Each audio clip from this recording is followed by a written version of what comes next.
ഇതിനാണ് കിഫ്ബി കടം മേടിച്ച് കേരളത്തെ മുടിക്കാനാണ് കിഫ്ബി എന്നല്ലേ അവർ പറയുന്നത്.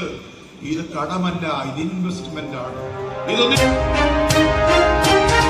മലപ്പുറത്ത് പിന്തിരിപ്പന്മാരെ ജയിക്കൂ എന്ന മാമൂൽ ഇത്തവണ തിരുത്തുമെന്ന് NCP നേതാവ് PC ചാക്കോ.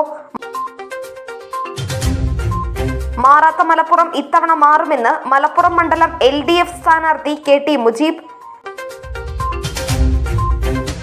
മലപ്പുറം മണ്ഡലത്തിൽ ഇത്തവണ പുതിയ ചിത്രം തെളിയുമെന്നും കാലങ്ങളായി പിന്തിരിപ്പൻ രാഷ്ട്രീയക്കാരെ മാത്രം ജയിപ്പിച്ചുവിടുന്ന പതിവ് മാറ്റി പുരോഗമന രാഷ്ട്രീയ വിജയം നേടുമെന്നും NCP നേതാവ് PC ചാക്കോ പറഞ്ഞു. മലപ്പുറം നിയോജക മണ്ഡലം LDF കൺവെൻഷൻ ഉദ്ഘാടനം ചെയ്യുകയായിരുന്നു അദ്ദേഹം. ഭരണമില്ലാത്ത പ്രമാണികൾക്ക് പെരുപെരുപ്പാണെന്നും പലരും മണ്ഡലം വിട്ടോടുന്നത് അതുകൊണ്ടാണെന്നും അദ്ദേഹം പറഞ്ഞു. LDFന്റെ ഭരണ തുടർച്ചയ്ക്ക് മലപ്പുറത്തെ വിജയം കൂടി കാരണമാവുമെന്നും അദ്ദേഹം കൂട്ടിച്ചേർത്തു. മലപ്പുറം നഗരസഭ ബസ് സ്റ്റാൻഡ് ഓഡിറ്റോറിയത്തിൽ നടന്ന കൺവെൻഷനിൽ KP രാമനാഥൻ അധ്യക്ഷത വഹിച്ചു. വിവിധ ഘടകകക്ഷി നേതാക്കളും സ്ഥാനാർത്ഥി KT മുജീബും സംസാരിച്ചു. K മജ്നു, മുസ്തഫ കുത്രാടൻ, സാദിഖ് അലി, നാസർ പുൽപ്പറ്റ, മുജീബ് ഹസൻ എന്നിവർ സംസാരിച്ചു. K സുന്ദരരാജ് നന്ദി പറഞ്ഞു.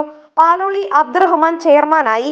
1001 അംഗ മണ്ഡലം തിരഞ്ഞെടുപ്പ് കമ്മിറ്റി രൂപീകരിച്ചു. Nandana Babu, SS news, Malappuram.